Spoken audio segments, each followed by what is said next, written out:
Mesdames, Messieurs, bonsoir. Le sommaire de ce journal. Aujourd'hui, 22 février, c'est la journée mondiale du scoutisme, une occasion pour rendre hommage aux fondateurs de ce mouvement et célébrer la fraternité.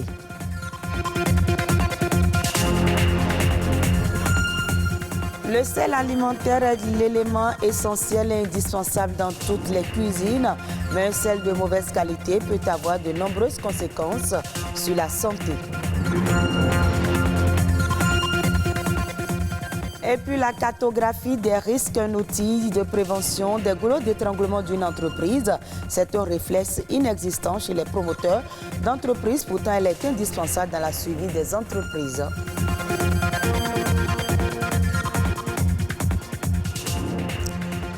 Ce 22 février, c'est la journée mondiale du scoutisme, appelée aussi Tinkis Day. Dans le monde entier, les scouts témoignent de leur engagement, se rappellent de leur promesse du devoir de service qui en découle et font hommage à leur fondateur, le célèbre Lord Robert Baden-Powell. Le scoutisme, une école de la rencontre au-delà des différences. C'est un reportage signé Ulvaeus Balogun. On les reconnaît par leur uniforme.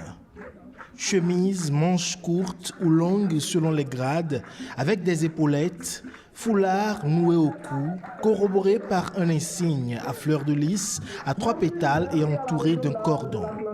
Eux, ce sont les scouts. Un mouvement pour les jeunes et par les jeunes, fondé sur le bénévolat et ouvert à toute croyance. Lorsqu'on rentre dans le scoutisme, on apprend la vie, avec tout le mécanisme complexe de la vie.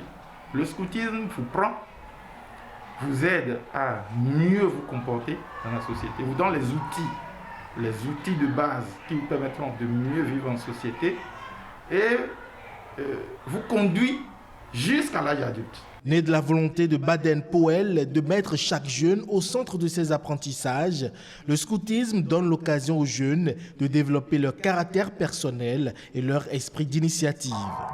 Et cet apprentissage commence ici, lors des camps scouts.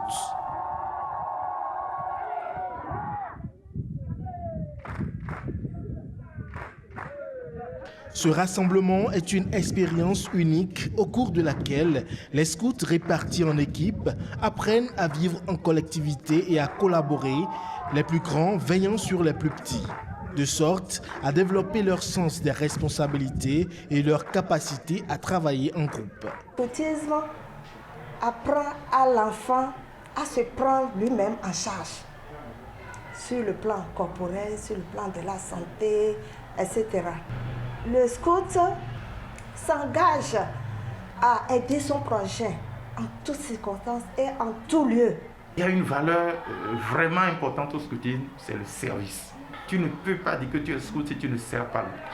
C'est la première marque de visibilité sur le scout, c'est comment il arrive à apporter un service à son prochain.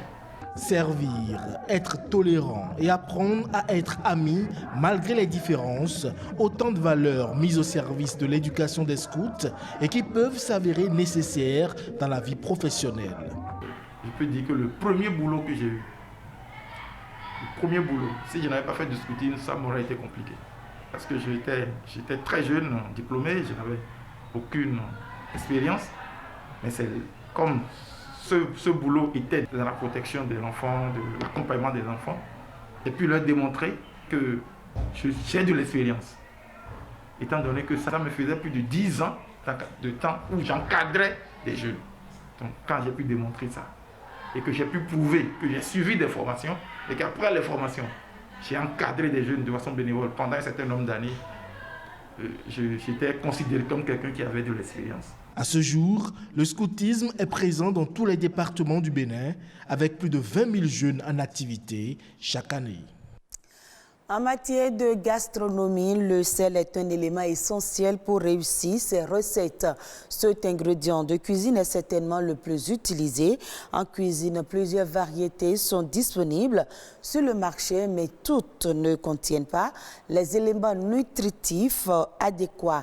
Quel type de sel est le plus sain et comment le conserver pour ne pas perdre sa qualité? Les précisions dans ce reportage. Aliment naturel, le sel est vital. Et en cuisine, il est l'élément incontournable. En plus de ses propriétés conservatrices, il est un exhausteur de goût. Il existe plusieurs variétés de sel et chaque variété a sa particularité.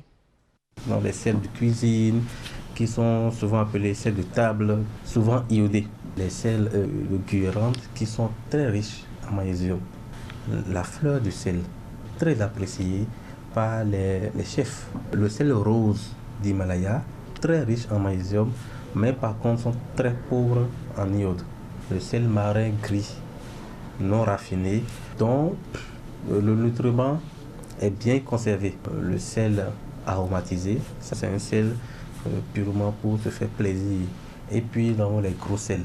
Et ces sels-là sont très bons pour la cuisson dans l'eau. Voilà une multitude de sels. Si tous ont la même fonction, tous n'ont pas les mêmes valeurs nutritives.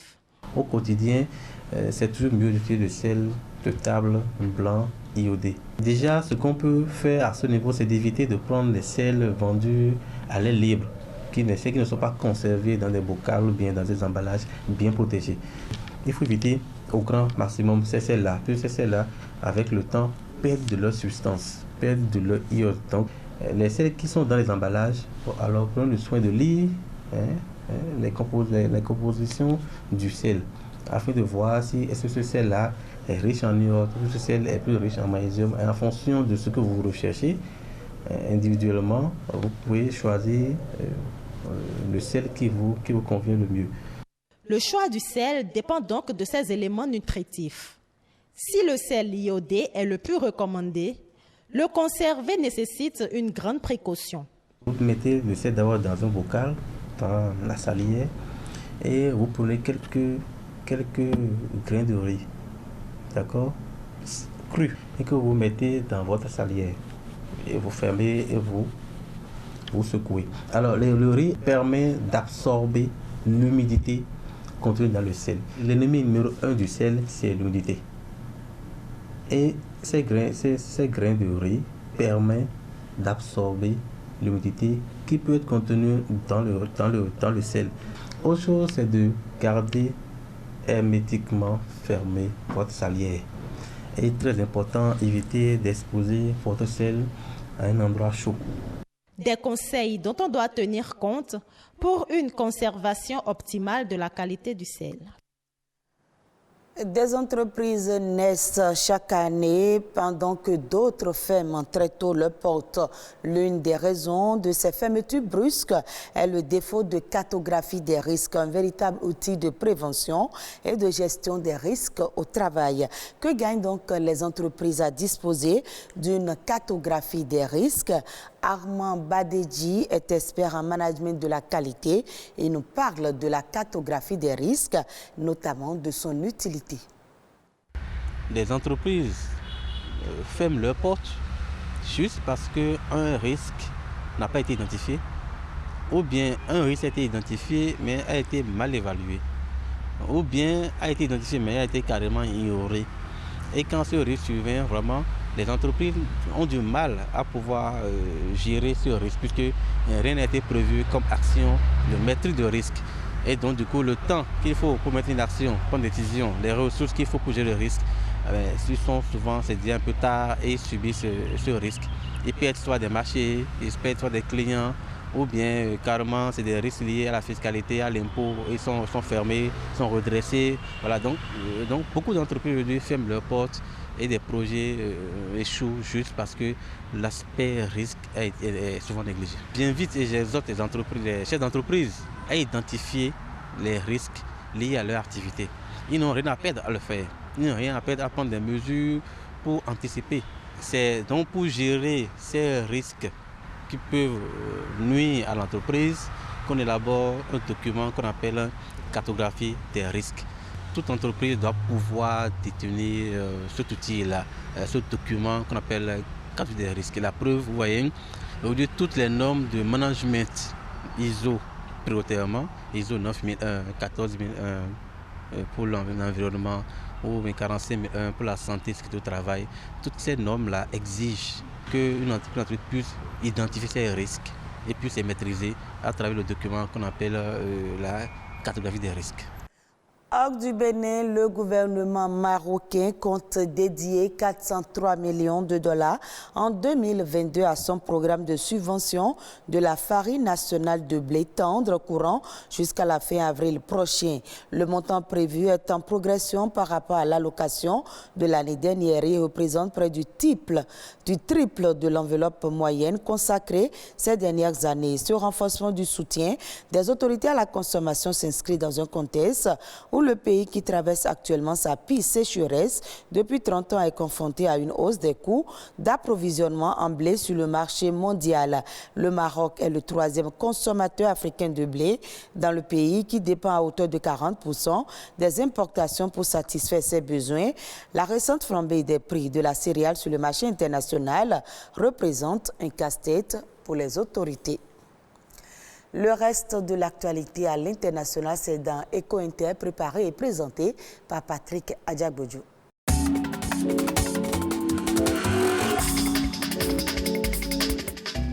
L'Éthiopie lance la production de l'électricité et se dote d'un vaste ouvrage hydroélectrique, l'un des plus grands barrages du continent africain. Selon la Banque mondiale, plus de 60% de la population éthiopienne n'a pas accès à l'électricité. En plus d'améliorer l'accès à l'énergie électrique sur le plan national, ce grand barrage devrait être également utile aux populations de la région, car le gouvernement éthiopien compte exporter une partie de la production vers les pays voisins.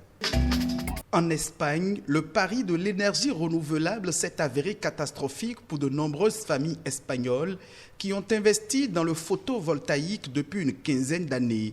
Elles y étaient alors encouragées financièrement par le gouvernement qui leur proposait une aide à l'investissement et un prix d'achat fixe de l'énergie produite. Mais certaines se sont retrouvées ruinées. Plus de 62 000 familles réclament désormais les aides promises par les autorités espagnoles devant la justice. En Colombie, les femmes pourront désormais avoir recours à l'avortement pour n'importe quel motif jusqu'au 6e mois de gestation. La Colombie devient ainsi le 5e pays d'Amérique latine à assouplir les conditions d'accès à l'avortement. L'IVG, qui était passible d'une peine de prison, dans ce pays majoritairement catholique, est autorisée jusqu'aux 24e semaine de grossesse.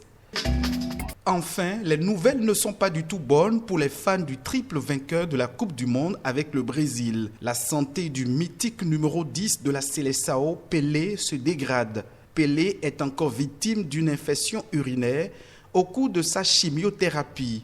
L'ancien footballeur, âgé de 81 ans, avait été admis pour poursuivre le traitement d'une tumeur du côlon décelée en septembre dernier.